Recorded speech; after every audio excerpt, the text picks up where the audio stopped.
जी कैफेट, आज के लेक्चर का आगाज करते हैं। आज के लेक्चर में एक तो हम डिस्कशन करेंगे केस स्टडीज की, नॉट फॉर प्रॉफिट ऑर्गेनाइजेशन की केस स्टडीज की। ठीक है, आपको असाइनमेंट ली गई थी, उसमें से 2 क्वेश्चन मैंने सेलेक्ट किए हैं, उन क्वेश्चन की डिस्कशन करेंगे हम। और फिर इसके बाद नेक्स्ट फ्रेश चैप्टर स्टार्ट करेंगे, चैप्टर 14 एक्सटर्नल कंफर्मेशन। अच्छा, इसके बाद तरतीब के लिहाज से बारी आती है चैप्टर 12 और 13 की। चैप्टर 12 कंपैरेटिवली लेस इंपॉर्टेंट है कंपैरेटिवली, और चैप्टर 13 आईटी से रिलेटेड है, उसको हम एंड पे करेंगे।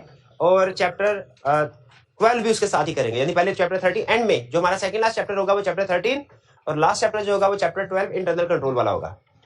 जो चैप्टर 14 से लेके 21 या 22 तक जो चैप्टर्स हैं, ये सारे ऐसे चैप्टर्स हैं जो 2-3 लेक्चर्स के हैं, बल्कि कुछ चैप्टर्स ऐसे भी है जो एक लेक्चर में भी हो सकता है कंप्लीट हो जाए। तो अब जो लेक्चर्स चैप्टर्स आगे जितने हैं ये छोटे छोटे हैं, कंसेप्चुअल लेक्चर्स हैं और चैप्टर्स हैं, और इनमें आपने किसी एक कंसेप्ट को भी नहीं छोड़ना। ठीक है, छोटे, हाँ जी बिल्कुल। इसमें कुछ रिप्रोडक्शन के कंसेप्ट्स होंगे, कुछ केस स्टडीज होंगे एज यूजुअल, लेकिन ये छोटे छोटे चैप्टर्स हैं और ये सारे के सारे हमने करने हैं। पास में बेसिकली समटाइम स्टूडेंट कुछ करते क्या थे, जिनकी तो साथ साथ तैयारी चल रही थी वो तो तैयारी करते रहते हैं। जिन लोगों ने जिन स्टूडेंट्स के कवरेज कंप्लीट ना हो, थोड़ी उन्होंने सिलेक्शन करनी हो, तो वो क्या करते थे, चैप्टर 12 और 13 के ऊपर ज्यादा टाइम लगा देते थे, खासतौर पे चैप्टर 12 के ऊपर, और कंप्रोमाइज कर देते थे चैप्टर 14 से लेके 21, क्योंकि आखिरी दिनों में जाके ना, जब आखिरी हफ्ता 10 दिन होते हैं, तो स्टूडेंट थोड़ा रिलैक्स हो जाते हैं। कुछ स्टूडेंट क्लास छोड़ के बाजुकात घरों को भी निकल जाते थे, तो इसीलिए मैंने इस दफा, और याद रखें ये जो लास्ट वाला पोर्शन होते हैं ना, ये एग्जाम पॉइंट ऑफ व्यू से ज्यादा अहम होते हैं समटाइम्स। इस वजह से एग्जामिनर को पता होता है कि शुरू वाले जो टॉपिक होंगे ना वो स्टूडेंट खूब रगड़े होंगे, उनको याद होंगे। एंड वाले जो टॉपिक होंगे वो स्टूडेंट्स के कंपेरेटिवली वीक होते हैं। तो उनकी एक रीजन ये भी होती है कि एंड में स्टूडेंट ये समझता है कि ठीक है 2-4 लेक्चर्स रह गए, घर जाके हम खुद पढ़ लेंगे, घर जाके खुद नहीं पढ़ा जाता। ठीक है, तो इसीलिए मैंने जो निस्बतन कम अहम चैप्टर है इंटरनल कंट्रोल वाला, उसको एंड में, आईटी वाला अहम है, उसमें से कंफर्म क्वेश्चन आएगा। ठीक है, लेकिन इसमें चूंकि मेमोरी पोर्शन ज्यादा है कंसेप्ट की निस्बत, इसलिए मैंने उसको भी इंटरनल कंट्रोल के साथ एंड पे रख दिया। लेकिन चैप्टर 14 से 21, 22 जितने चैप्टर्स हैं, ये पहले करवाने का मकसद क्या है, ताकि एग्जाम पॉइंट ऑफ व्यू से जो अहम चीजें वो पहले कर लें। ठीक है, आखिरी हफ्ता 10 दिन में जो हमारे 10 दिन बचेंगे, तकरीबन 10-12 दिन, उनमें हम जो चैप्टर 13 और चैप्टर 12 इनको कवर करेंगे। तो इन लेक्चर्स में आपने हम असाइनमेंट डेली बेसिस पे साथ साथ करते जाना है। ठीक है, और ये जो लास्ट मंथ है इसको आपने अच्छे तरीके से मैनेज करना है, इसमें रिलैक्स नहीं होना। मेरी कोशिश एज यूजुअल वही होगी कि आपके ऊपर बर्डन ज्यादा ना हो। जितना मैंने आपके साथ कमिट किया था कि पहले दिन में बर्डन होगा, लास्ट लेक्चर में भी उतना ही बर्डन होगा, लेकिन अब खास तौर पे आपने ये चीज इंश्योर करनी है कि साथ साथ असाइनमेंट करते रहें। क्योंकि अगर पहले महीने में या दूसरे महीने में आपने कुछ केस स्टडीज अगर अटेम्प्ट नहीं की ना, असाइनमेंट नहीं की, तो आप तीसरे चौथे पांचवें महीने में जाके उसको अटेम्प्ट कर सकते हैं, आपके पास टाइम है। लेकिन इस महीने में अगर आपने केस स्टडी अटेम्प्ट नहीं की ना, तो बाद में नेक्स्ट मंथ में आपके पास टाइम नहीं होगा, ये भी बता रहा हूँ, क्योंकि उस वक्त आपके काउंटिंग के सब्जेक्ट्स भी साथ होंगे, उनमें भी आपने टाइम देना होगा, वहां पे टाइम ज्यादा लग जाता है। आखिरी महीने में जो थ्योरी का सब्जेक्ट है, इसको तैयार करना थोड़ा मुश्किल होता है, क्योंकि थ्योरी समझने के लिए ना पीस ऑफ माइंड चाहिए होता है, और वो पीस ऑफ माइंड जब आपका टाइम प्रेशर ऐड हो जाता है ना लास्ट मंथ में, वो पीस ऑफ माइंड नहीं होता। वो वही चीज जो आप पहले बड़े आराम से 1 घंटे में याद कर लेते हैं, बाद 2-2.5 घंटे लग जाते हैं। तो इस महीने में आपने खास तौर पे डेली केस स्टडीज को अटेम्प्ट करना है, होम असाइनमेंट को अटेम्प्ट करना है, क्योंकि अगर इस महीने में होम असाइनमेंट नहीं की तो नेक्स्ट मंथ में आप नहीं कर सकेंगे। जो चीज आपने इस महीने में छोड़ दी वो समझ लीजिए कि आपने एग्जाम में भी छोड़ दी। आज पहले हम केस स्टडी डिस्कस करते हैं होम असाइनमेंट की आपकी। उसमें से 2 केस स्टडीज मैंने जो कॉम्प्रिहेंसिव थी वो सेलेक्ट की। क्वेश्चन वॉल्यूम 2 का क्वेश्चन नंबर 1 है और क्वेश्चन नंबर 12 है। तो सबसे पहले चलते हैं क्वेश्चन नंबर 12 को डिस्कस करते हैं। पहले इसकी रिक्वायरमेंट को पढ़ लेते हैं। रिक्वायरमेंट में क्या कह रहा है, identify areas of inherent risk in the Eucare charity and explain the effect of each of these risk on the audit approach. पहले पार्ट में 2 रिक्वायरमेंट्स है उसकी। पहली रिक्वायरमेंट क्या है, रिस्क आइडेंटिफाई करना है, और दूसरी रिक्वायरमेंट क्या है, उस रिस्क का इफेक्ट भी बताना है हमारी ऑडिट अप्रोच पे क्या होगा। ठीक है, उसका इफेक्ट भी बताना है हमारी ऑडिट अप्रोच पे क्या होगा, यानी उस रिस्क की वजह से हमारी ऑडिट पे क्या इफेक्ट आएगा। ये किसी हद तक प्रोसीजर्स की तरफ इशारा कर रहा है। क्या बताइए कि क्या प्रोसीजर परफॉर्म करेंगे, लेकिन प्रोसीजर के अलावा जो हमारी इंपैक्ट ऑन रिपोर्ट है वो भी इसमें कवर कर लेंगे, क्योंकि उसने इफेक्ट ऑन ऑडिट अप्रोच पूछा है। तो ऑडिट अप्रोच एक जेनेरिक टर्म है, ऑडिट प्रोसीजर नहीं। ऑडिट अप्रोच में ऑडिट प्रोसीजर भी आ जाएंगे, लेकिन जनरली अगर कोई भी इंपैक्ट आ रहा है हमारे पूरे ऑडिट पे, हम उसको भी डिस्कस करेंगे। बी में कह रहे हैं explain why the control environment में be weak at the charity Eucare. ठीक है, तो इसका मतलब है इस लफ्ज से हमें पता चल गया कि ये चैरिटी ऑर्गेनाइजेशन है और नॉट फॉर प्रॉफिट ऑर्गेनाइजेशन का कंसेप्ट है। तो रिक्वायरमेंट हमने पढ़ ली, अब रिक्वायरमेंट को ध्यान में रखिएगा, इस रिक्वायरमेंट को ध्यान में रखते हुए हम क्वेश्चन डिस्कस करने जा रहे हैं। रिक्वायरमेंट में क्या था, एक उसने पूछा था कंट्रोल एनवायरनमेंट वीक क्यों है, पार्ट बी में। पार्ट वन में क्या पूछा था, रिस्क आइडेंटिफाई करें और इफेक्ट बताइए ऑडिट अप्रोच के ऊपर क्या होगा। तो हम अब क्वेश्चन पढ़ते जाएंगे, रिस्क आइडेंटिफाई करेंगे और रिस्क के साथ साथ हम अप्रोच को भी डिस्कस करते जाएंगे। 12 question number, Eucare charity was established in 1960। Charity को हमने अंडरलाइन कर लेना, इससे हमें पता चल गया कि ये नॉट फॉर प्रॉफिट ऑर्गेनाइजेशन है और तकरीबन कंफर्म हो गया हमें कि जनरल पब्लिक से डोनेशन भी रिसीव कर रहे होंगे। The charity's aim is to provide sport to children from disadvantaged backgrounds who wish to take part in sports such as tennis, badminton and football। अब ये उसका ऑब्जेक्टिव बता रहा है, एम, ठीक है, वर्ड एम को अंडरलाइन कर लें, उसने हमें एम उसका बता दिया, ठीक है। इसके साथ जब चाहे तो स्पोर्ट्स का वर्ड भी अंडरलाइन कर लें, स्पोर्ट्स के हमने ये इसका मतलब ये हुआ, पहला रिस्क हमें इसमें आइडेंटिफाई हुआ क्या, कि जो चैरिटी के फंड्स हैं मे बी वो इस एम के मुताबिक, इस ऑब्जेक्टिव के मुताबिक खर्च ना हो रहे हो। तो इसका मतलब है हमने ये भी देखना है कि जितने भी एक्सपेंसिव, अब इसका हमारी ऑडिट अप्रोच पे क्या इफेक्ट होगा कि हमने एक्सपेंसेस को ये तो देखना है ये जेन्युइन है कि नहीं, साथ साथ ये भी देखना है उसी पर्पस के लिए, इसी ऑब्जेक्ट के लिए कर हुआ कि नहीं। और ऑडिटिंग स्टैंडर्ड तो रिक्वायर नहीं करते, लेकिन याद रखें लोकल लॉ रिक्वायर करते हैं कि आपने हर कंपनी में ये काम करना है।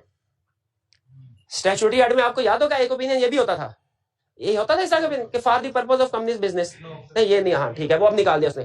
पहले एक जमाने में होता था कि ऑडिटर ने हर कंपनी की ऑडिट रिपोर्ट में, जहां पे पहले 5 ओपिनियन हुआ करते थे, जो एडिशनल ओपिनियन है ना, उनमें 5वां ये भी हुआ करता था कि हमने चेक करना है जो कंपनी के मेमोरेंडम के मुताबिक ऑब्जेक्टिव्स है उन्हीं के मुताबिक एक्सपेंस हो रहा है कि नहीं। लेकिन बहरहाल पहला पैराग्राफ में ये रिस्क समझ आ गया आपको कि क्या रिस्क है, जो एक्सपेंसेस हैं उसके ऑब्जेक्टिव से हटके खर्च हो सके।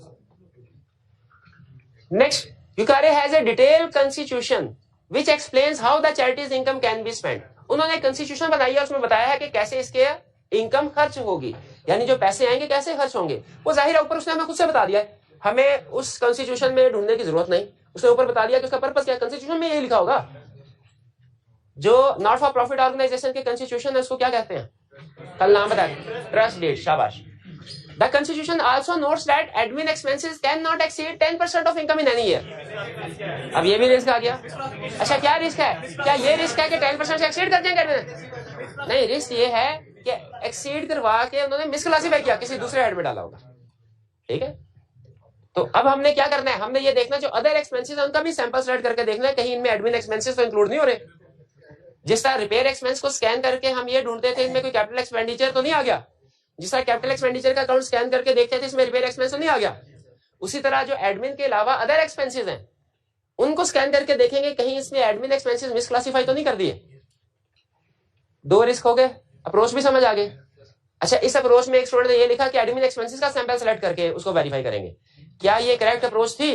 नहीं, क्योंकि अगर एडमिन एक्सपेंसेस उसमें तो एडमिन एक्सपेंसेस ही होंगे, जो मिसक्लासिफिकेशन है वो आपको दूसरे अकाउंट्स में मिलेगी, अदर एरियाज में मिलेगी। 2 रिस्क हो गए, आगे चलें। The charity's income is derived wholly from voluntary donation। ये तो मेरा ख्याल है सबसे बड़ा रिस्क आ गया। डोनेशन क्यों बोला, डोनेशन से रिस्क क्योंकि अनप्रेडिक्ट, आप कंफर्म हो के नहीं कहा, जिस बंदे ने एक दफा हो सकता है 10 लाख डोनेशन दे दियो, अगले साल भी डोनेशन देगा, कुछ पता नहीं। और खास तौर पे जब इकोनॉमी पुअर कंडीशंस में होती है तो उस वक्त डोनेशंस कम हो जाती हैं, रिसेशन में होती है, बिल्कुल। अच्छा, एक सीफा लेवल का एक कंसेप्ट आपको मुझे याद आ गया, शेयर करता हूं। उसने क्वेश्चन में कहा कि इकोनॉमी रिसेशन में चल रही है, पुअर इकोनॉमिक कंडीशंस हैं, ठीक है, और कंपनी की प्रॉफिटेबिलिटी रिड्यूस हो गई, लेकिन स्टिल प्रॉफिटेबल है। इससे कोई रिस्क आपको आइडेंटिफाई हो रहा है? ये नॉट फॉर प्रॉफिट ऑर्गेनाइजेशन नहीं है, ये जनरल है, जनरल कंपनी है। क्वेश्चन फिर से सुन ले, एक जनरल कंपनी है, मैन्युफैक्चरिंग कंपनी, कोरोना जैसे हालात की वजह से इसकी प्रॉफिटेबिलिटी कम हो गई है, क्योंकि अब ये इतनी सेल नहीं कर पाते, प्रॉफिटेबिलिटी कम हो गई है, लेकिन स्टिल कंपनी प्रॉफिटेबल है। क्या रिस्क? पहला क्वेश्चन मेरा, क्या गोइंग कंसर्न का रिस्क है इसमें? नहीं, क्योंकि स्टिल प्रॉफिटेबल है, शाबाश। क्या इंपेयरमेंट ऑफ फिक्स्ड एसेट का रिस्क है? जनरल इकोनॉमिक कंडीशन की वजह से। याद रिस्क का मतलब क्या है? दूसरा, कि आप अपनी फुल कैपेसिटी को अचीव नहीं कर पा रहे, फुल कैपेसिटी को अचीव नहीं कर पा रहे, इससे आपकी ऑपरेशंस कम हो गए हैं, ऑपरेशंस कम हो गए, सेल्स कम हो गई, इसका मतलब आपके एसेट्स भी कम यूटिलाइज हो रहे हैं, तो ये इंडिकेशन है इंपेयरमेंट ऑफ फिक्स एसेट की, अगर जनरल इकोनॉमिक कंडीशन पुअर हो। ये क्वेश्चन में भी शायद उसमें कैफ में भी एक जगह पे टेस्ट किया है इसके साथ को, बिल्कुल। तो बहरहाल चलिए वापस मुझे याद आया, मैंने कहा चलिए आपके साथ शेयर कर लूं, उसका इस क्वेश्चन से ताल्लुक नहीं है। दो रिस्क हो गए, अच्छा सॉरी, ये तीसरा risk voluntary donation. Going concern का रिस्क है, गोइंग कंसर्न का। अच्छा चलिए अप्रोच क्या होगी हमारी, हम अपनी रिपोर्ट को मॉडिफाई कर सकते हैं, मे बी रिपोर्ट में भी मॉडिफाइड, और इसमें इंक्लूड क्या करेंगे हम, material uncertainty related to going concern paragraph. और अल्लाह के बंदे ओपिनियन मॉडिफाई नहीं करवा रहा मैं गोइंग कंसर्न अनसर्टेनिटी का पैरा ऐड करवा रहा हूं। मैंने ये लफ्ज नहीं बोला मॉडिफाइड ओपिनियन देंगे, मॉडिफाइड यानी गोइंग कंसर्न, आप मॉडिफाइड रिपोर्ट को गोली मारे। सिर्फ ये ज़हन में रखें, हम ऑडिट रिपोर्ट में material uncertainty related to going concern का पैरा ऐड करेंगे, ठीक है, ये बात क्लियर हो गई। चलिए इसके बाद sources of donation include, donation के सोर्सेज क्या है, यानी वॉलंटरी डोनेशन है, मर्जी या लोगों की दे, मर्जी या ना दे, और ये डोनेशन हमें कहां से मिलती है, अब हमने ये देखना, और बता रहा होगा, कुछ डोनेशन कैश में आती है, कुछ बैंक अकाउंट में आती है, कुछ बाजारों में हमने बॉक्स लगाए होते हैं, इस तरह की कहानी नॉर्मली बताता होता है। कहते हैं cash collected by volunteers asking the public for donation in shopping areas. कुछ रजाकार है शॉपिंग एरिया में खड़े होते हैं, लोगों से कहते हैं डोनेशन दे दीजिए। आपको हेड ऑफिस बैठे क्या बता के कितने लोगों ने डोनेशन दिया और कितनी आप तक पहुंची है, तो इसमें रिस्क है, इसमें बिल्कुल रिस्क है कंप्लीटनेस ऑफ इनकम का, ठीक है, कंप्लीटनेस ऑफ इनकम का, कि डोनेशन कंप्लीटली आपके पास पहुंची कि नहीं पहुंची, ये एस्टिमेट डोनेशन में भी स्टोलन, ठीक है, डोनेशन में भी स्टोलन। और इससे हमारा अप्रोच क्या होगा, अप्रोच पे क्या इफेक्ट आएगा, हमारे पास एविडेंस अवेलेबल नहीं है कंप्लीटनेस ऑफ इनकम का, ये स्कोप लिमिटेशन हो सकते हैं, ऑडिट ओपिनियन में भी modified. Second, check send to the charities head office, इसमें रिस्क है कोई, चेक अगर आ गए हैं, चेक में तो स्टोलन का रिस्क नहीं है, चेक आ गए, एक मिनट क्या रिस्क है, हेड ऑफिस में चेक आ रहे हैं, क्या रिस्क है, इसमें कोई रिस्क नहीं है। हाँ चेक देखिए, कैश की मिसएप्रोप्रिएशन का रिस्क ज्यादा होता है, चेक्स के जरिए से जो डोनेशन आती है उसमें मिसएप्रोप्रिएशन का रिस्क नहीं होता। हाँ प्रैक्टिकली आपको ये बता दूं कि प्रैक्टिकली इसमें भी रिस्क हो सकता है अगर बेरियर चेक हो, क्रॉस चेक में रिस्क नहीं, वो तो जाहिर ऑर्गेनाइजेशन के अकाउंट में जाएंगे, बेरियर में रिस्क होता है, लेकिन यहाँ पे चूंकि उसने वो मेंशन नहीं किया बेरियर चेक है, हम उस रिस्क की तरफ नहीं जाते, ठीक है। Third, donation from generous individuals, some of these donations have specific clauses attached to them indicating that the initial amount donated yani capital cannot be spent and that the income or interest from the donation must be spent on specific activities, for example provision of sports, यानी किसी बंदे ने 1 करोड़ रुपया दे दिया, उसने कहा आपने इसको खर्च नहीं करना, ये मैं 5 साल बाद वापस ले लूंगा, इससे जो इंटरेस्ट आए वो आपका कंडीशनल है। अच्छा इसमें एक तो प्रिंसिपल की कंडीशन है और दूसरा इंटरेस्ट, तो हमारा रिस्क क्या है कि इस फंड की यूटिलाइजेशन हो सकता है इसके इंस्ट्रक्शंस के मुताबिक ना हो, तो हमने ऑडिट अप्रोच में क्या वैल्यूएट करना है, जो प्रिंसिपल है उसको एज लायबिलिटी रिकॉर्ड किया गया, और जो इंटरेस्ट है उसके एक्सपेंसेस की यूटिलाइजेशन देखेंगे वो एज पर इंस्ट्रक्शंस ही होनी चाहिए। क्लियर हुई है बात, चलिए आगे चलते हैं। कितने हो गए रिस्क हमारे, 1 2 3 4 5, ठीक है। फिर rules regarding the taxation of charity in the country, अच्छा मैं तेरी आवाज नहीं पहचानता क्या,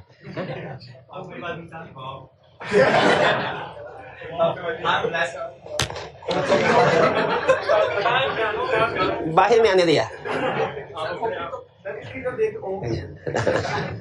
जी। Rules regarding the taxation of charities in the country Eucare is based are complicated, taxation rules complicated है, तो अच्छा टैक्स के प्रैक्टिकली टैक्स के रूल्स होते भी कॉम्प्लिकेटेड है, ठीक है, वो इस कंट्री में नहीं बल्कि हर कंट्री के रूल्स कॉम्प्लिकेटेड ही होते हैं। with only certain expenditure being allowable for taxation purposes and donations of capital being treated as income in some situations, और वो कह रहे हैं कि जो कैपिटल की डोनेशन है कुछ सिचुएशन में इसको इनकम भी ट्रीट किया जाता है, उसकी इंटरेस्ट को शायद वो इनकम ट्रीट करते होंगे, या बात ऐसा होता है पाकिस्तान में भी लॉ है कि आपको किसी ने उधार दिया तो 3 साल के बाद वो उसकी इनकम रिकॉर्ड अगर आप उसको रीपे ना करें, कुछ इस तरह का मेरे ख्याल रूल है। हाँ भारत इस पैराग्राफ में हमें बता क्या रहा है भला कि टैक्सेशन के रूल्स कॉम्प्लेक्स हैं, और टैक्सेशन के रूल्स हमेशा कम्प्लेक्स है। अगर वो हमें सिर्फ यही बता देता ना कि इस कंपनी के चैरिटी ऑर्गेनाइजेशन के ऊपर टैक्स रूल्स एप्लीकेबल हैं, तो उस वक्त ही उस इंफॉर्मेशन से ही हमारा रिस्क आइडेंटिफाई हो जाता। क्या कि इनको डील करने के लिए किसी प्रॉपर टैक्स कंसल्टेंट की जरूरत होगी और इन एक्सपीरियंस इनकॉम्पिटेंट स्टाफ इस काबिल नहीं है, वो इसमें गलत अकाउंटिंग कर सकता है या गलत टैक्सेशन के रूल्स को, लॉस को अप्लाई कर सकता है। ठीक है, तो इसमें ये हमारा रिस्क। और इसमें अब फिर हमने हमारी अप्रोच में क्या इम्पैक्ट होगा, हमने ये इंश्योर करना होगा कि टैक्सेशन रूल्स के मुताबिक टैक्स की काउंटिंग रिकॉर्डिंग हो रही है कि नहीं हो रही है। हमारा फोकस टैक्स एरियाज के ऊपर भी होगा। ये रिस्क क्लियर हो गए? अच्छा जी जी।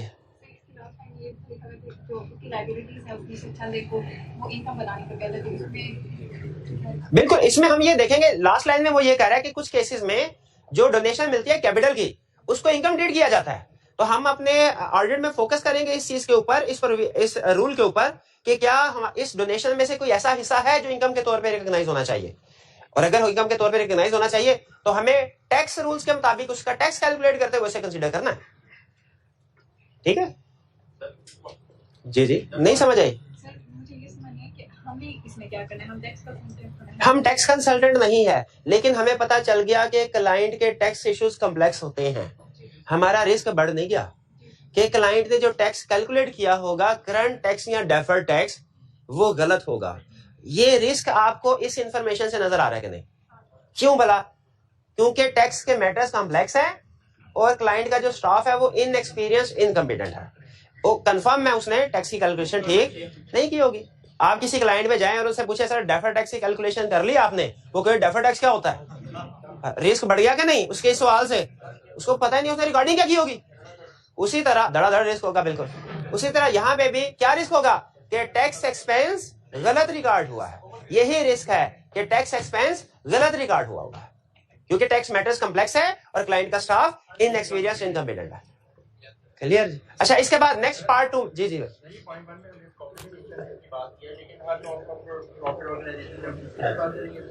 जी, हर नॉट फॉर प्रॉफिट ऑर्गेनाइजेशन में क्या हम ये बात करेंगे? बिल्कुल। अगर याद रखें, कुछ एक्टिविटीज ऐसी हैं जिनकी डॉक्यूमेंटेशन अवेलेबल नहीं है, इनकम जनरेट होती नहीं है, तो फिर हमारा यहाँ पे स्कोप लिमिटेशन होगी। हम ये देखेंगे कि मेजर सोर्स ऑफ इनकम क्या चेक के जरिए से कलेक्शन है कि कैश के जरिए। अगर तो कैश छोटा मोटा इमटेरियल अमाउंट होती है ना कैश कलेक्शन, तो फिर आप स्कोप लिमिटेशन की तरफ ना जाए। ठीक है, लेकिन नॉर्मली कैश के जरिए से कलेक्शन होती है। आपको कभी भी एज ऑडिटर पता नहीं चल सकेगा कि आपको ये इनकम पूरी रिकॉर्ड हो रही है कि नहीं हो रही। आप किसी मस्जिद का फॉर एग्जांपल ऑडिट करने के लिए जाएं, क्या आपको पता चलेगा पिछले जो 52 हफ्ते गुजरे हैं इनमें से हर जुम्मे को कितनी कलेक्शन हुई है? नहीं पता चल सकता एग्जैक्टली। तो हमारे पास एविडेंस नहीं है, कोई डॉक्यूमेंटेशन अवेलेबल नहीं, तो हम हमेशा इसके स्कोप लिमिटेशन देखिए, हमने तो अपने असूल के मुताबिक चलना है। रसूल ये कहते हैं अगर आपके पास एविडेंस नहीं है स्कोप लिमिटेशन होगी, हम उस असूल के मुताबिक। उसी तरह अगर चैरिटी भी सारी की सारी डोनेशन बेस्ड है तो अंडरस्टूड है, फिर हर चैरिटी ऑर्गेनाइजेशन में गोइंग कंसर्न का इशू आएगा, पैराग्राफ आएगा। प्रैक्टिकली मस्जिद का ऑडिट रिक्वायर्ड नहीं है, करवाना चाहें तो करवा सकते हैं, नॉर्मली नहीं करवाया जाता। वैसे ही एग्जांपल दिया आपको। अब मेरा भाई मुझे यह बताएगा कि कंट्रोल एनवायरनमेंट यू कार्य में वीक क्यों है? इसमें क्या ऐसी खास बात है जिसकी वजह से एक मिनट है जी मेरा, क्योंकि ये चैरिटी ऑर्गेनाइजेशन है। अच्छा, आपको कंट्रोल एनवायरनमेंट के हवाले से क्वेश्चन में कोई इंफॉर्मेशन नहीं मिलेगी, क्योंकि चैरिटी ऑर्गेनाइजेशन में कंफर्म हो, बल्कि नॉट फॉर प्रॉफिट ऑर्गेनाइजेशन में कंफर्म होता है कंट्रोल एनवायरनमेंट वीक होगा। ठीक है, वीक होगा। क्यों वीक होगा? स्टाफ कॉम्पिटेंट नहीं है, ट्रस्टीज की इन्वॉल्वमेंट नहीं है, lack of authorisation, segregation of duties नहीं है, स्टाफ कम होता है, इंटरनल ऑडिट डिपार्टमेंट नहीं है। ये 4-5 रीजन। इसका केस स्टडी से कोई ताल्लुक नहीं है, पार्ट भी। हाँ बिल्कुल, ये रिप्रोडक्शन का क्वेश्चन है। आगे चलते हैं जी। नेक्स्ट कह रहे identify risk which KFS auditor would need to consider. चले, ये तो आसान है क्वेश्चन। कैसे आसान है भला? ये क्वेश्चन कैसे आसान है? इसका आइडेंटिफाई करना रिक्वायरमेंट में उसने लिखा, सिर्फ रिस्क अप्रोच नहीं बतानी, सिर्फ रिस्क। पहला क्वेश्चन, सॉरी स्टार्ट करते हैं। Khyber Foundation KF is a non profit organisation. Requirement पढ़ ली है, अभी पढ़ ली है कि सिर्फ रिस्क आइडेंटिफाई करना।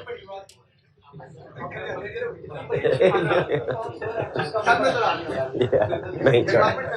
अच्छा नॉट प्रॉफिट ऑर्गेनाइजेशन को अंडरलाइन करें बिल्कुल, फॉर अंडरलाइन करें। इससे हमें क्या पता चला किस टॉपिक में से क्वेश्चन पूछा है? Not for profit organisation. फौरन उसके कंसेप्ट हमारे जहन में रिफ्रेश हो जाने चाहिए।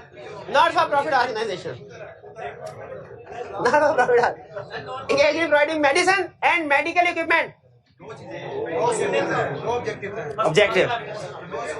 Free of cost or at substantially discounted rates to the underprivileged people of the society. गरीब बच्चों को फ्री में प्रोवाइड कर रहे हैं या डिस्काउंटेड रेट्स में मेडिसिन और मेडिकल इक्विपमेंट। यहां तो कोई रिस्क है? क्या रिस्क है? हाँ? हर एक को डिस्काउंट पे। हाँ, क्या ये रिस्क है? पहली चीज कि क्या ये सिर्फ जो क्वालिफाइड पर्सन हैं, यानी जो क्वालिफाई करते हैं, जो इंटाइटल्ड पर्सन, उन्हीं को प्रोवाइड कर रहे हैं या नहीं? ये एक रिस्क है बिल्कुल। इसका मतलब है ये यूटिलाइजेशन ऑफ फंड हमने देखनी है कि जो यूटिलाइजेशन हो रही है वो इन्हीं अनप्रिविलेज्ड पीपल के ऊपर ही हो रही है। कहीं अपनी मर्जी के कुछ लोगों को तो बात, और ये मैं आपको बताऊं, जो पाकिस्तान में ज़कात एंड उशर ऑर्डिनेंस है जिसके तहत ज़कात इकट्ठी होती है, उसकी फिर आगे यूटिलाइजेशन होती है। बाज़ औक़ात उस ज़कात की रकम से बड़े बड़े ट्रिप और गाड़ियां जो है वो खरीदी जा रही होती हैं। और ये हमेशा रिस्क होगा। जहां पे पब्लिक फंड होता है ना, जहां पे पब्लिक फंड होता है दुनिया के किसी भी जगह पे, वहां पे उसकी यूटिलाइजेशन का हमेशा रिस्क होता है। तो यहाँ पे भी यूटिलाइजेशन का रिस्क है कि कहीं ये इंटाइटल्ड पीपल तक पहुंच रही है कि नहीं। फिर KF has obtained the approval from the relevant regulatory authorities to operate as a non-profit organization. उसने रेलिवेंट जो भी रेलिवेंट अथॉरिटी है उसी से ले ली होगी। FBI से भी अप्रूवल ले सकते हैं, क्योंकि बाज़ औक़ात जो नॉट फॉर प्रॉफिट ऑर्गेनाइजेशंस होती हैं इनको टैक्स में कुछ एग्जेम्पशन मिल जाती है।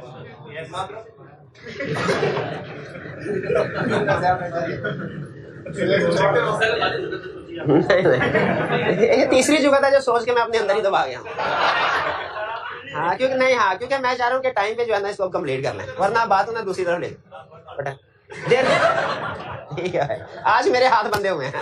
आज आपने मुझे जो जूते लगाने लगा, मैं नहीं बोलना। अच्छा, therefore KF is entitled to, देखिए वही बात कर रहा है, entitled to tax exemption subject to condition that admin expenses do not exceed 15% of total donation and all withholding taxes are duly deposited with the taxation authorities. इस line में एक नहीं दो रिस्क हैं। पहला रिस्क एडमिन एक्सपेंसेस वाला जो हम डिस्कस कर चुके हैं, दोबारा नहीं कर रहा, और दूसरा डिडक्शन का, क्योंकि डिडक्शन जो याद रखें हर पार्टी के लिए डिफरेंट है। एम्प्लॉइज जो आपके होते हैं उनके ऊपर डिडक्शन डिफरेंट, सप्लायर्स के ऊपर डिडक्शन डिफरेंट, रेट होता है, डिफरेंट रूल्स है। आपने अगर कोई रेंट पे प्रॉपर्टी लिया है उसके ऊपर विथहोल्डिंग टैक्स की डिडक्शन कुछ और तरीके से होगी। तो ये डिडक्शन, ये टैक्स के रूल्स होते हैं, ये बाय डिफॉल्ट कॉम्प्लेक्स होते हैं। तो हमारा जो इनकम्पिटेंट या इनएक्सपीरियंस स्टाफ है नॉट फॉर प्रॉफिट ऑर्गेनाइजेशन में, हाँ वो हो सकता है एक ही रेट पे सबकी डिडक्शन कर रहा हो। तो ये दो रिस्क है इसमें, एक नहीं है। एक है हमारा 15% ऑफ डोनेशन का और दूसरा है विथहोल्डिंग टैक्स का। तो तीन रिस्क हो गए, एक हमारा यूटिलाइजेशन ऑफ फंड के ऊपर कि वो एज पर कॉन्स्टिट्यूशन डिडक्शन हो सकता है, यूटिलाइजेशन ना हो रही हो, दूसरा एडमिन के ऊपर, तीसरा कॉम्प्लेक्स टैक्स इश्यूज के ऊपर जो हमारी टीम नॉट फॉर प्रॉफिट की मैनेज नहीं कर सकेगी। आगे चलते हैं। During the financial year 2020-21 KF has received cash donation from the following 3 sources. Cash donation, अब सुन लें। कॉर्पोरेट एंटिटीज, नहीं, corporate entities through banking channel के थ्रू डोनेशन, वो जाहिर बैंक अकाउंट में आई, उसमें कोई रिस्क नहीं है। Donation boxes place in various retail shop, इसमें अच्छा ये वही रिस्क है जो प्रीवियस एग्जांपल में हमने शेयर किया। फर्क सिर्फ ये है कि उसमें वो ये कहता था कि हम अपने लोगों को उधर भिजवा देते हैं शॉपिंग मॉल और वो कलेक्ट करके, यहाँ पे कह रहे हैं हमने डोनेशन बॉक्सेस रखवा दिए और वो डोनेशन बॉक्सेस हफ्ते बाद, महीने बाद कलेक्ट करके ऑफिस में ले आते हैं और उसको हम काउंट कर लेते हैं। अच्छा, आपने अक्सर प्रैक्टिकली ये देखा होगा डिफरेंट डिपार्टमेंटल स्टोर पे या जो बड़ी शॉप्स वगैरह होती है उनमें डोनेशन बॉक्सेस रखे होते हैं, दावत इस्लामी या दूसरे जो भी है। अच्छा, उन्होंने कंट्रोल लगाया होता है। क्या कंट्रोल होता है भला? वो बंद, वो ताला लॉक होता है, उसकी चाबी जो है वो सिर्फ उनके मैनेजमेंट के पास होती है। हाँ जी, लेकिन स्टिल वो कंट्रोल वीक है। कैसे कंट्रोल वीक है? हाँ, उसको उठाएं, उसमें से हाँ वो चम्मच वगैरह कोई छुरी के जरिए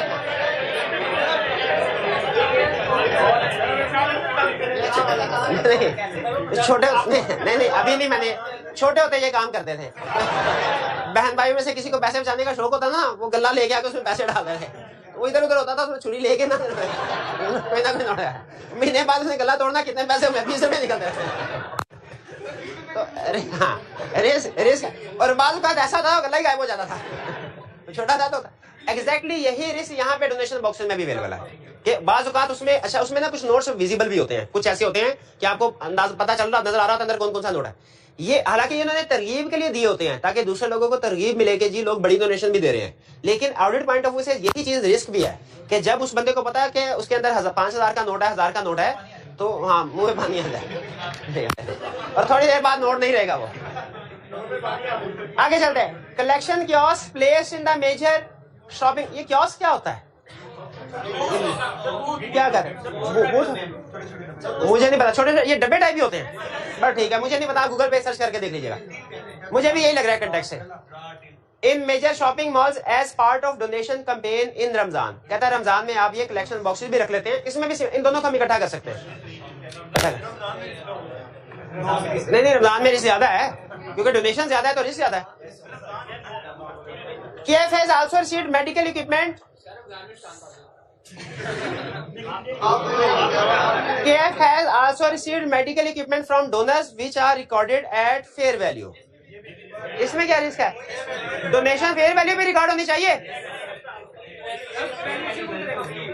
एग्जैक्टली इतने पैसे, इतना स्टाफ तो उनके पास है नहीं कि टैक्स कंसल्टेंट को हायर कर लें, तो वैल्यूअर को कहां से हायर करेंगे, फेयर वैल्यू कैसे कैलकुलेट कर रहे होंगे। रिस्क है कि फेयर वैल्यू सही रिकॉर्ड नहीं हो रही होगी। Accuracy valuation and allocation of property plant and equipment, वो रिस्क, ठीक है। आगे चलते हैं, medicine and medical equipment are given only on a valid doctor's prescription. ये अच्छा है, इसका मतलब है जितनी भी डोनेशन दी जा रही हो, जितनी भी फंड की यूटिलाइजेशन हो, उसकी सपोर्ट में किसी डॉक्टर की ऑथोराइजेशन सिग्नेचर हो चाहिए। This facility is also available to KFS employees. ये रिस्क आ गया एम्प्लॉय को, अच्छा बीमार लोगों को तो अवेलेबल है, एम्प्लॉइज को भी अवेलेबल। अच्छा क्वेश्चन यहाँ पे ये है, क्या एम्प्लॉइज कभी भी ये फैसिलिटी ले सकते हैं जब बीमार हो, जब बीमार, तो यहाँ पे हमने ये इंश्योर करना होगा, खासतौर पे एम्प्लॉइज को अनड्यू फेवर दी जा सकती है, एम्प्लॉय को अनड्यू फेवर दी जा सकती है कि हो सकता है उन्हें जरूरत ना हो और फिर भी वो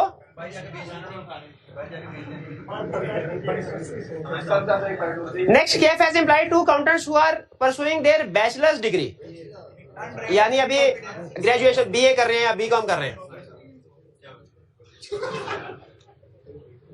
Both of them are responsible for recording receipts, making payments, managing inventory and reporting to the trustees, यानी सारे का सारा काम इन्होंने ही संभाला हुआ है।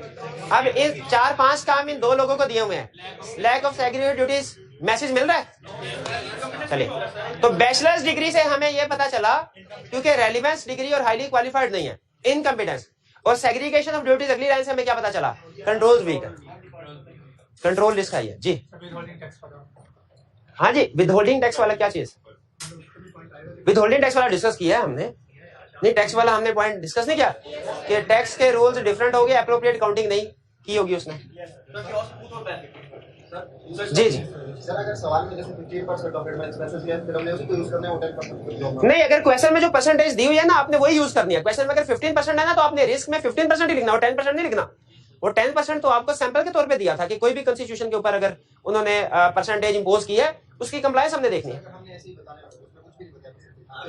परसेंटेज के बारे में उसने कुछ भी नहीं बताया, तो फिर भी आप परसेंटेज के बारे में ना बताइए, आप सिर्फ यूं कह दीजिए कि रिस्क है कि हायर उस परसेंटेज से ज्यादा अगर एडमिन एक्सपेंस इनकर हुए वो मिसक्लासिफाइड होंगे। ठीक है, वो तो जनरल परसेंट, जिस परसेंटेज को उसने क्वेश्चन में जिक्र नहीं किया, हम सोल्यूशन में जिक्र नहीं करेंगे। और अगर क्वेश्चन में कोई स्पेसिफिक परसेंटेज यूज किया हमारे सोल्यूशन में भी, वो स्पेसिफिक परसेंटेज ही आनी चाहिए। चलिए, ये 2 क्वेश्चन थे, बाकी नॉट फॉर, आपने ये देखा कि ये वाला क्वेश्चन भी और 50% से ज्यादा इंफॉर्मेशन, दोनों क्वेश्चन जो हमने डिस्कस किया है दोनों में सेम है, और बाकी के भी जो 2-3 क्वेश्चन उनमें भी इसी तरह। सिर्फ रिक्वायरमेंट में चूंकि डिफरेंस था, इसलिए मैंने इन दोनों क्वेश्चन को सेलेक्ट किया। इसमें सिर्फ रिस्क असेसमेंट के लिए कह रहा है, और इसमें 2-3 रिस्क जो थे वो डिफरेंट थे, और जो प्रीवियस वाले क्वेश्चन है उसमें रिस्क निस्बतन कम थे, लेकिन उसने उसके साथ अप्रोच को भी पूछ लिया और कंट्रोल एनवायरनमेंट का क्वेश्चन भी पूछ लिया। ये हमारा चैप्टर कंप्लीट हुआ रिस्क असेसमेंट का।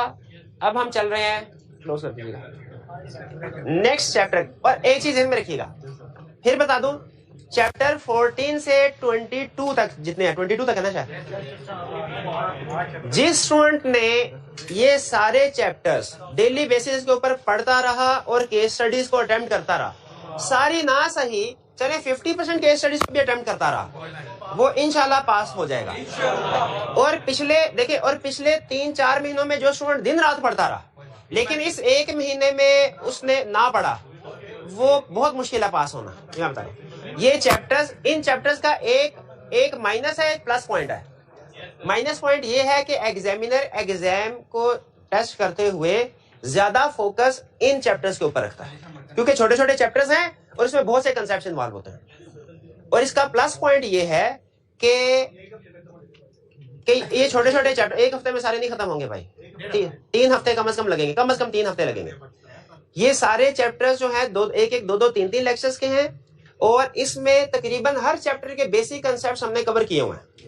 हमारा जो शुरू के चैप्टर्स में आपको पता है हमारी स्पीड थोड़ी सी कम रही, उसकी रीजन यही थी कि मैं एडवांस कंसेप्ट भी बिल्ड करता रहता था ताकि इस स्टेज पे आके आखिरी महीने में आके मुझे आसानी हो। वरना यहाँ पे आके अगर ये सारे कंसेप्ट स्टार्ट से आपके साथ शेयर करता ना तो आपको एकदम से लगता कि सब्जेक्ट मुश्किल हो गया।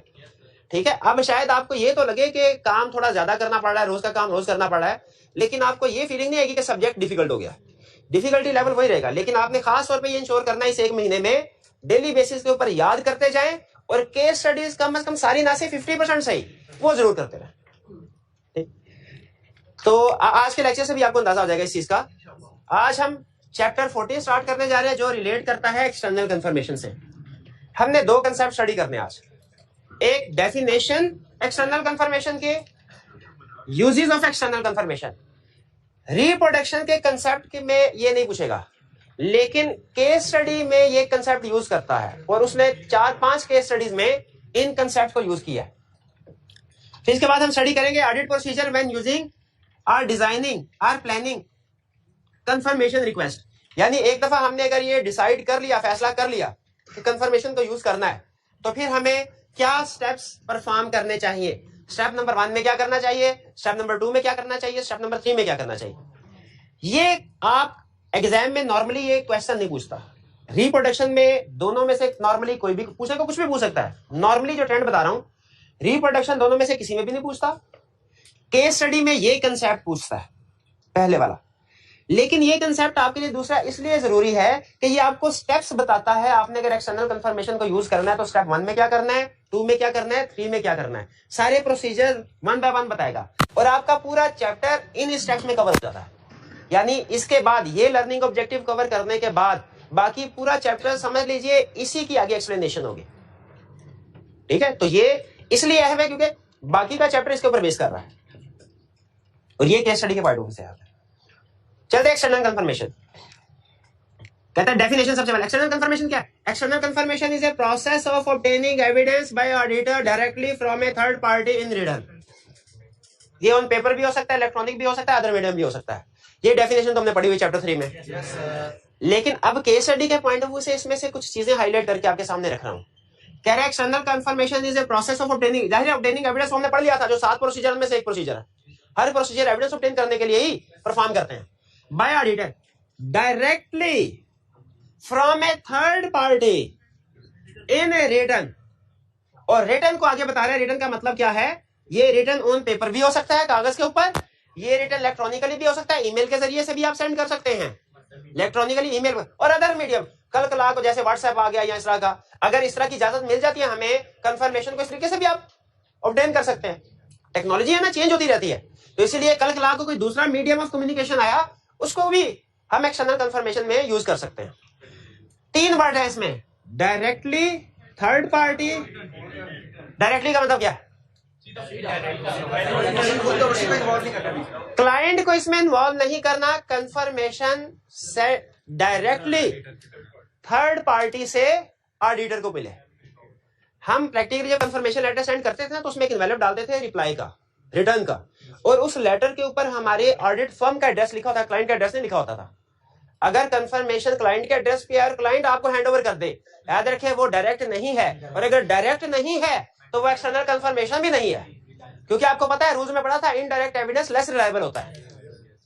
तो ये चीज हम एग्जाम में इस तरह करेगा कि क्लाइंट ने आपसे कहा सर मैं कंफर्मेशन को भेज देता हूं, मैं कंफर्मेशन रिसीव करके आपको हैंड ओवर कर देता हूं, ईमेल हमारी बजाय क्लाइंट के एड्रेस पे आई, क्लाइंट ने हमें सेंड कर दी। याद रखें इनको आपने जैसे ही इस प्रोसेस में क्लाइंट इन्वॉल्व हो गया, क्लाइंट के थ्रू आपने भेजा या रिसीव किया, ये इनडायरेक्ट हो गया। लेकिन इसमें कुछ इंफॉर्मेशन हम क्लाइंट से लेते, याद रखें सेंडिंग और रिसीविंग के प्रोसेस में क्लाइंट की इन्वॉल्वमेंट नहीं होनी चाहिए, लेकिन समटाइम्स क्लाइंट इस इंफॉर्मेशन जैसे नंबर ऑफ डेटर्स कितने हैं, कौन कौन है, उसका एड्रेस क्या है, बैलेंस क्या है, ये इंफॉर्मेशन क्लाइंट से लेंगे। अथॉरिटी लेटर के ऊपर साइन करना कि डेटर्स को कहो कि हमें जवाब दे दे, अथॉरिटी उसके कंफर्मेशन के ऊपर क्लाइंट से साइन भी करवाते हैं। मजे की बात, हर कंफर्मेशन लेटर को क्लाइंट क्यों, क्योंकि कोई भी पार्टी अगर किसी दूसरी पार्टी से कहेगी मुझे जरा इस क्लाइंट के बारे में इंफॉर्मेशन दो, वो कहेगी ये तो कॉन्फिडेंशियल है, तो ऑथराइजेशन लेंगे क्लाइंट से, डेटर्स की डिटेल भी लेंगे उनसे, लेकिन जो सेंडिंग और रिसीविंग का प्रोसेस है इसके ऊपर कंट्रोल हमारा रहेगा। डायरेक्टली का मतलब समझ आ गया। आगे चले, थर्ड पार्टी, यानी इसका मतलब है मैनेजमेंट से जो इंफॉर्मेशन लेंगे वो एक्सटर्नल कंफर्मेशन नहीं है, वो कंफर्मेशन लेटर नहीं है। जो मैनेजमेंट से इंफॉर्मेशन लेते हैं उसे क्या कहते हैं, रिप्रेजेंटेशन लेटर। ये थर्ड पार्टी है, कंफर्मेशन वो थर्ड पार्टी से लिया। और थर्ड पार्टी याद है कौन कौन, बताइए कौन कौन, डेटर्स एंड क्रेडिटर्स, और कौन कौन, बैंक्स एंड लॉयर्स। वैल्यूअर को कौन सा लेटर सेंड करते हैं,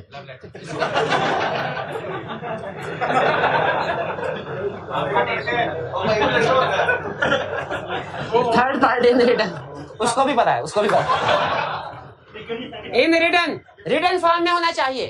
रिटर्न फॉर्म में क्या, इसका मतलब है अगर कोई फोन करके हमें बताए, जवाब दे, क्या वो कंफर्मेशन लेटर है, वो कंफर्मेशन लेटर नहीं है।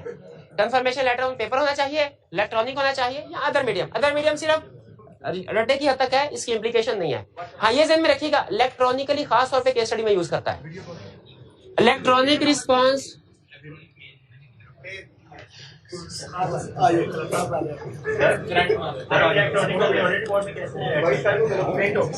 इलेक्ट्रॉनिक को कौन अपनी रिपोर्ट में ऐड करता है, ये रिपोर्ट का कंफर्मेशन लेटर रिपोर्ट का हिस्सा थोड़ी बनेगा। कंफर्मेशन लेटर को रिपोर्ट के साथ अटैच करेंगे। एविडेंस में, अच्छा एविडेंस का हिस्सा कैसे बनता है, प्रिंट निकाल के, प्रिंट निकलता है उसका, कंट्रोल भी ई में खोल के कंट्रोल पी मारे, वो आपको प्रिंट के ऑप्शन दे देगा, प्रिंट निकाले, पीडीएफ में कन्वर्ट भी कर देगा।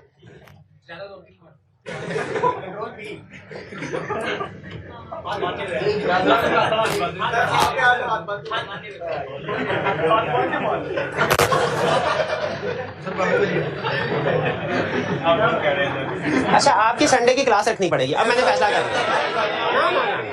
पिछले 3-4 दिन से आप मेरा बहुत ज्यादा टाइम जाया कर रहे हैं भाईजान, और मैंने कभी, मेरी हिस्ट्री परंपरा है, मैंने कभी संडे की क्लास, सिर्फ पिछले 10-12 साल कैरियर में एक दफा जब वो पिशावर स्कूल अटैक हुआ था ना, उन दिनों में संडे की क्लास रखी। नहीं नहीं नहीं, अब तो संडे की क्लास हो, नहीं आप बेफिक्र होकर अपना इनपुट दीजिए, मेरे ऑडिट का क्वालिटी कंट्रोल रिव्यू कीजिए, कीजिए।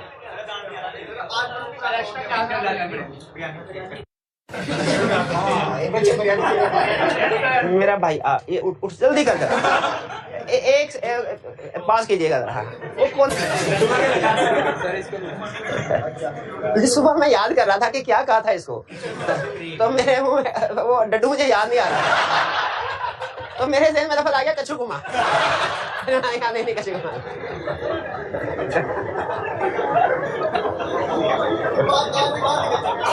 कहानी चलिए स्टार्ट कीजिए। अच्छा स्टार्ट है ये, ठीक है। बैंक सर, अच्छा मुझे ये बताइए, हम बैंकर्स और डेटर्स को भी कंफर्मेशन लेटर सेंड करते हैं, बैंक और लॉयर्स को भी, लेकिन मैंने 2 कैटेगरीज क्यों बनाई वाला, इसलिए कि बैंक्स और लॉयर्स को जो कंफर्मेशन लेटर सेंड करते हैं 100% पार्टीज को करते हैं, डेटर्स और क्रेडिटर्स को सैंपल बेस पे करते हैं। और एक और फर्क है, याद रखिए केस स्टडी के पॉइंट ऑफ व्यू से दोनों चीजें ध्यान में रखनी है। डेटर्स एंड क्रेडिटर्स के केस में अगर रिप्लाई रिसीव ना हुआ तो अल्टरनेट प्रोसीजर्स की तरफ हम चलते हैं, लेकिन अगर बैंकर्स एंड लॉयर्स से रिस्पॉन्स रिसीव ना हुआ हो तो फिर अल्टरनेट प्रोसीजर की तरफ नहीं जाते, बल्कि वो स्कोप लिमिटेशन होगी। आईकैप ने एक दफा एक ही केस स्टडी के 2 पार्ट बनाए, एक में डेटर को कंफर्मेशन लेटर सेंड किया था, दूसरे में बैंक या लॉयर को था कोई, और दोनों में रिस्पॉन्स रिसीव नहीं हुआ। सुन लगे सर दोनों का जवाब तो एक ही बनता है, अल्टरनेटिव प्रोसीजर नहीं, इसका अल्टरनेटिव प्रोसीजर बनता था डेटर्स का, बैंकर्स और लॉयर्स का अल्टरनेटिव प्रोसीजर नहीं होता। क्यों भला, इसकी ज्यादा सेंसिटिव इंफॉर्मेशन होती है बैंकर्स और लॉयर्स के पास, ठीक है। अच्छा अब इस केस में अल्टरनेटिव प्रोसीजर्स क्या परफॉर्म होंगे, ये हम इसी चैप्टर में स्टडी करेंगे, लेकिन मेरा हाल है पहले हमने किसी जगह पे डिस्कस किए हुए हैं, डॉक्यूमेंट्स वगैरह डिस्कस करते हैं, कैश रिसीव्स डिस्कस करते हैं कि ये रेंट के बाद डेटर्स को देखेंगे कैश कितना रिसीव हुआ, उसकी गुड डिस्पैच नोट वगैरह चेक करेंगे। डॉक्यूमेंटेशन इस चैप्टर में भी हम स्टडी करेंगे, अल्टरनेटिव प्रोसीजर क्या परफॉर्म करना है। डेफिनेशन क्लियर, एग्जांपल भी क्लियर। अब एज एविडेंस, क्या एक्सटर्नल कंफर्मेशन एविडेंस है? यस, एक्सटर्नल कंफर्मेशन पूरे ऑडिट में one of the most reliable evidence है। क्यों भला? रिलायबिलिटी की कंडीशन याद है, एक्सटर्नल है, डायरेक्ट है, रिटन है, ओरिजिनल है, चारों के चारों। पांचवा चूंकि इंटरनल कंट्रोल, ये इंटरनल एविडेंस नहीं है इसलिए इसमें इंटरनल कंट्रोल अप्लाई नहीं होता, वो वाला पॉइंट। बाकी चारों के चारों पॉइंट इसके ऊपर अप्लाई होते हैं, इसीलिए one of the most reliable evidence है, रिलायबिलिटी हाई है। अच्छा, ये किस किस असर्शन को वेरीफाई करता है? एग्जिस्टेंस को, एग्जिस्टेंस को। भाई जवाब आ गया, इसका मतलब है डेटर क्रेडिटर एग्जिस्ट कर रहा है ना। दूसरा राइट्स एंड ऑब्लिगेशन को वो पार्टी लिख के कंफर्म कर रही है कि हाँ इतने पैसे का लेन देन है, तो इसका मतलब है राइट्स एंड ऑब्लिगेशन कंफर्म हो रहा है। Accuracy and cut off, accuracy and cut off कि बैलेंस अमाउंट भी ठीक है कि नहीं, अमाउंट भी ठीक है कि नहीं, ठीक है। अच्छा एक मिनट है, कंप्लीटनेस को वेरीफाई नहीं कर रहा। अब मैंने दो क्वेश्चन आपसे पूछने हैं। पहला क्वेश्चन मेरा, कंफर्मेशन कंप्लीटनेस की असर्शन को क्यों नहीं वेरीफाई करता? क्योंकि इसमें जो हम सैंपल सेलेक्ट करते हैं बिल्कुल वो रिकॉर्डेड अमाउंट का सेलेक्ट, और जो चीज रिकॉर्ड हो गई उसमें कंप्लीटनेस का रिश्ता नहीं है। उसमें तो कंप्लीट हुई तो रिकॉर्ड हुई ना, उसमें तो अक्ररेंस का रिश्ता हो सकता है, कंप्लीटनेस का नहीं हो सकता। करेक्ट। दूसरी चीज मुझे ये बताइए कि जो कट ऑफ है, एक्यूरेसी एंड कट ऑफ, इसमें खासतौर पे कट ऑफ, ये तो क्लासेस ऑफ ट्रांजैक्शन की असर्शन है।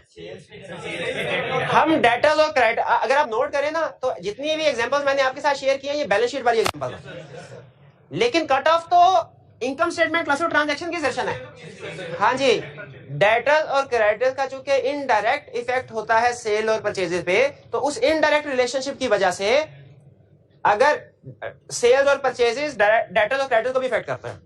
यानी अगर, कहने का मतलब क्या, अगर सेल्स का कट ऑफ सही है तो इसका मतलब है डेटर्स भी ठीक है, परचेजेस का कट ऑफ सही है इसका मतलब क्रेडिटर भी ठीक। तो अगर ट्रांजैक्शन पीरियड से पहले या पीरियड से बाद में रिकॉर्ड कर ली हमारे क्लाइंट ने, लेकिन उस कंफर्मिंग पार्टी ने सही रिकॉर्ड की है, तो हमें बता दे कि सर ये डिफरेंस है। ये तो हमने चीजें 30 वो से सुनेगा, एग्जांपल केस स्टडी में यूज होगी। ये तो वो चीजें हैं जो हमने 30-31 दिसंबर को भिजवा दी थी, इन लोगों ने रिकॉर्ड ही नहीं की। ये तो वो चेक था जो हमें 1-2 तारीख को रिसीव हुआ, इन लोगों ने पहले रिकॉर्ड कर लिया। तो जो कट ऑफ के प्रॉब्लम्स होंगे ना, यानी 31 दिसंबर से पहले की ट्रांजैक्शन बाद में रिकॉर्ड कर ली या बाद वाली ट्रांजैक्शन पहले रिकॉर्ड कर ली, कंफर्मेशन सेंड करेंगे ये मसले भी पता चल जाएंगे, क्योंकि कंफर्मिंग पार्टी ने मोस्ट प्रोबेबली सही रिकॉर्डिंग की होगी। फिर फिजिकल वेरिफिकेशन जो है ना, रूल क्या है? अगर क्लाइंट की इन्वेंट्री है फिजिकल वेरिफिकेशन करनी चाहिए ऑडिटर को। दूसरा रूल, अगर क्लाइंट के डेटर्स हैं कंफर्मेशन लेटर सेंड करना चाहिए। लेकिन याद रखिए स्टैंडर्ड्स ने इन्वेंट्री को तो कहा कि जरूर करें, ठीक है, और डेटर्स को भी कहा, लेकिन याद रखें लाजमी नहीं है। समटाइम ऐसा हो सकता है कि डेटर्स में आप ये फैसला करें कि कंफर्मेशन लेटर सेंड नहीं करना, डेटर्स में ये फैसला करें, यानी इन्वेंट्री फिजिकली है ना एग्जिस्ट कर, तो उसकी वेरिफिकेशन करना लाजमी है। हम पे इन्वेंट्री की फिजिकल वेरिफिकेशन करना लाजमी है, अनलेस के किसी सर्कमस्टेंसेस की वजह से पॉसिबल ना हो। जैसे आपको पता है कुछ केस स्टडीज है कोरोना वगैरह वाले, ठीक है, पॉसिबल ना हो, वरना लाजमी है। लेकिन डेटर्स के केस में सम टाइम हमारे पास ऑप्शन होती है कि कंफर्मेशन लेटर सेंड करना चाहे कर सकते हैं, लेकिन फिर भी नहीं करते। तो याद रखें डेटर्स के केस में लाजमी नहीं है, हाईली रिकमेंडेड जरूर है, और प्रैक्टिस में भी तकरीबन हर क्लाइंट पे कंफर्मेशन लेटर को यूज किया जाता है, लेकिन स्टैंडर्ड इजाजत देते हैं, लाजमी नहीं है। कुछ केसेस ऐसे हो सकते हैं जिनमें आप कंफर्मेशन लेटर को यूज ना करें। वो कौन कौन से केसेस हो सकते हैं? जब रिस्क लो हो, डेटर में रिस्क कम है। अब रिस्क कम है तो इसका मतलब क्या है? प्रोसीजर कम परफॉर्म करने हैं, प्रोसीजर कम परफॉर्म करने हैं तो कंफर्मेशन को वेट कर सकते हैं। Balance is immaterial, immaterial amount को आपको हम कवर नहीं करते। थोड़ा बहुत कुछ कंपनीज ऐसी होती हैं जैसे ऑटो कंपनीज जो है वो एडवांस में काम कर रही होती हैं, ठीक है, आपने गाड़ी खरीदनी है, वो क्रेडिट पे काम है, उनके डेटर्स होंगे ही नहीं, या होंगे भी थोड़े बहुत इमटेरियल होंगे, वो कुछ दूसरी छोटी मोटी चीजें शायद वो सेल करती हो, बड़ा बैलेंस तो नहीं होगा डेटर में, क्योंकि एडवांस में काम करती है, वहां भी आप कंफर्मेशन लेटर सेंड नहीं करें। अगर एविडेंस ऑब्टेन हो गया, अगर एविडेंस आपको ऑब्टेन हो गया तो फिर इस सूरत में अल्टरनेटिव प्रोसीजर से, ठीक है, यहां पे मुझे दिखाइएगा क्या है, ये लेटेस्ट दिखाइए। 4 हैं हाँ जी।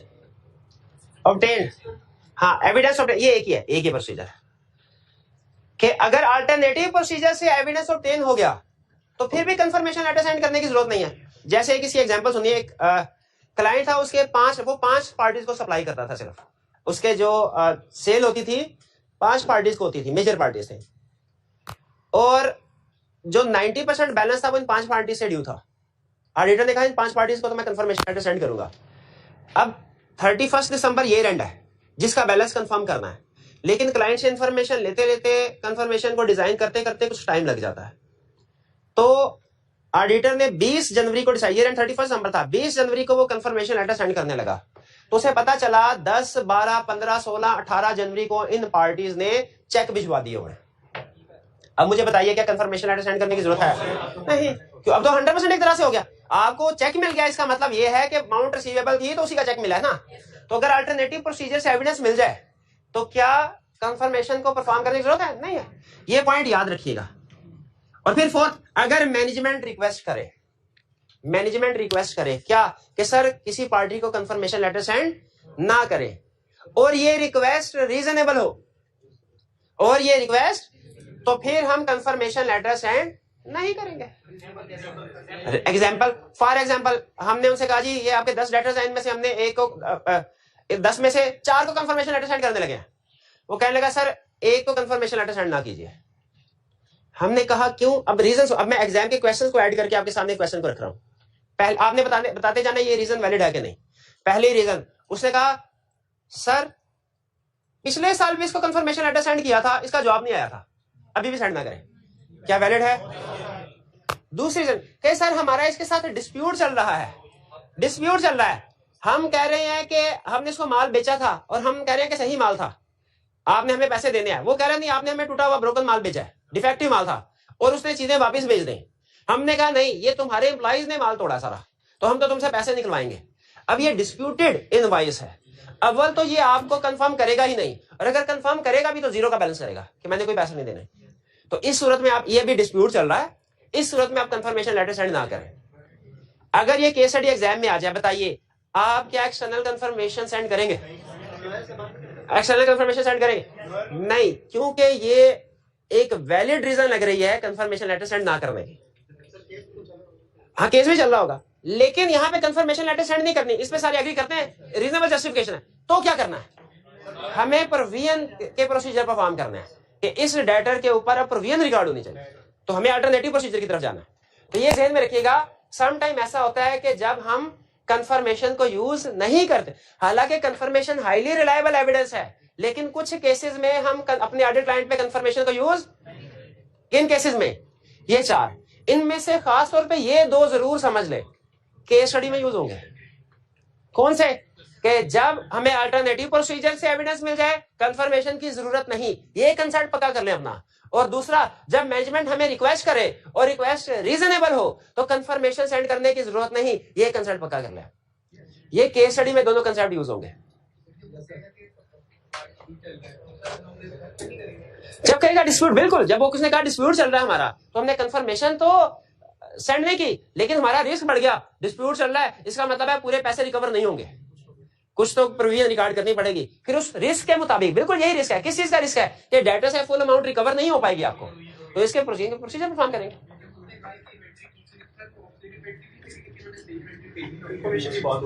कंफर्मेशन के पॉइंट ऑफ व्यू से हम पूछ रहे हैं कि क्या करेंगे। इन्वेंट्री में मैंने ये नहीं बताया, उनका क्वेश्चन ये है कि सर इन्वेंट्री की एनआरवी के भी प्रोसीजर परफॉर्म नहीं करेंगे।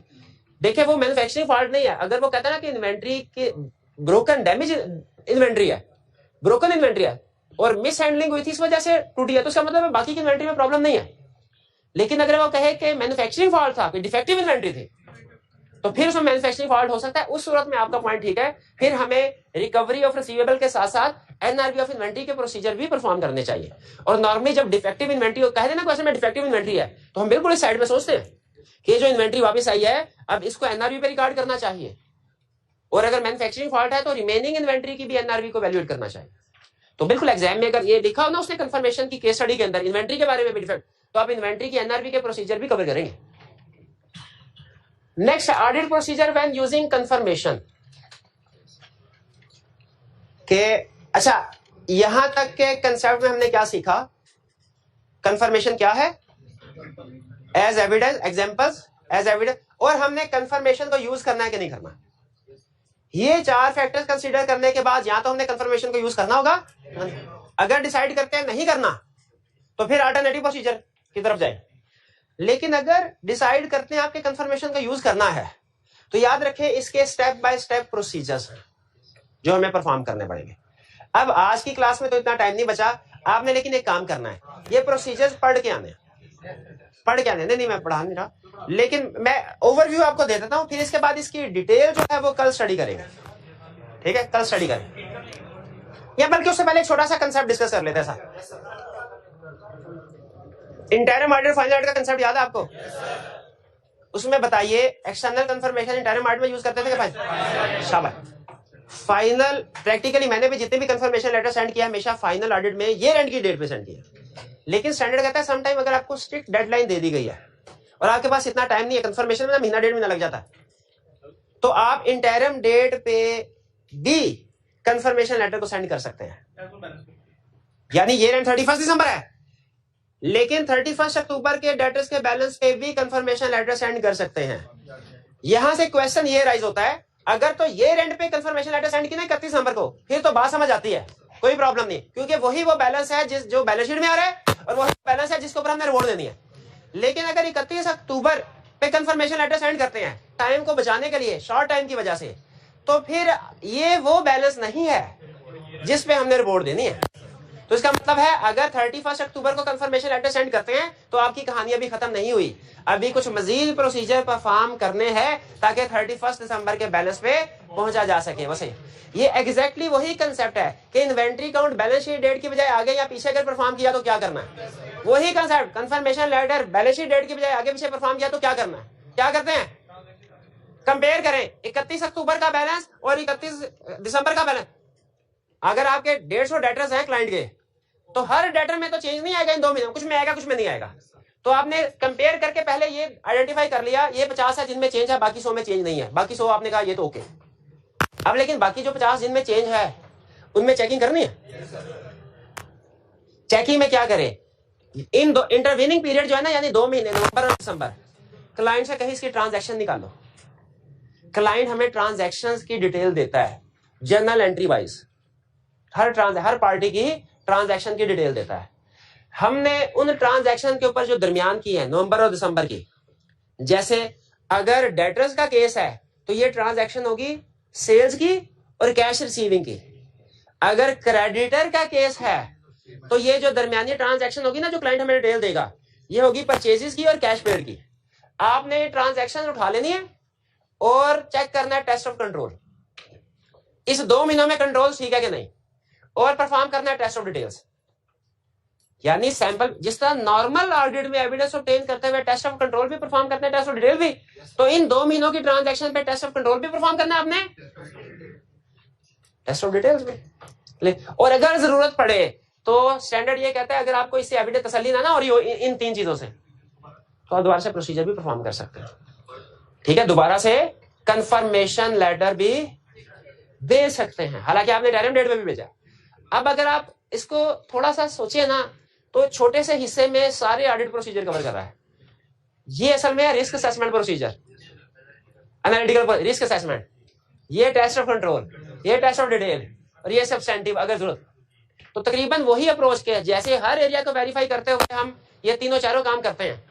तो अगर इंटरवेनिंग पीरियड की ट्रांजैक्शन को वेरीफाई करना है 2 महीनों की, तब भी ये काम करेंगे। क्लियर हो गया? अच्छा, अब ये आपने रीडिंग करके आना है प्रोसीजर। कल मैं इन प्रोसीजर्स को लिखूंगा और इनसे आगे कंसेप्ट डिस्कस करूंगा। ठीक है, कंसेप्ट इजी है, थोड़े से ज्यादा है लेकिन इजी है। ठीक है, तो कल शायद 2-3 लर्निंग ऑब्जेक्टिव हम कवर कर रहे हो, लेकिन जहां पे आप मुझे रोक देंगे ना कि सर नहीं अब बस कर दें, अब कंसेप्ट जो है ना वो ज्यादा हो गए, मैं रुक जाऊंगा। लेकिन मेरी अपनी असेसमेंट के मुताबिक जो कवर होना चाहिए वो, इसमें कंसेप्ट ज्यादा है ये मैं भी बता रहा हूं, लेकिन कंसेप्ट इजी है क्योंकि ऑलरेडी हम कवर कर चुके हैं। हाँ जी बिल्कुल, जैसे अल्टरनेटिव प्रोसीजर कवर कर चुके हैं हम, सिर्फ मैं आपके सामने प्रेजेंट करना है कि उसमें ये प्रोसीजर्स होंगे। ठीक है, लेकिन वो जब बोर्ड भरा नजर आता है तो लगता है बहुत सी चीजें हमने कवर कर दी हैं, हालांकि बहुत सी चीजें हम ऑलरेडी कवर कर चुके हैं, लेकिन बहरहाल फिर भी आपकी डिस्क्रिप्शन के ऊपर है। लेकिन ये रीड जरूर कराइएगा ताकि मुझे आसानी हो। और असाइनमेंट आप कर सकते हैं। असाइनमेंट हालांकि ये कंसेप्ट हमने लिस्ट नहीं पढ़ी, लेकिन असाइनमेंट कर सकते हैं, होम असाइनमेंट जरूर करके आइएगा। आज का लेक्चर खत्म करते हैं। अल्लाह हाफिज।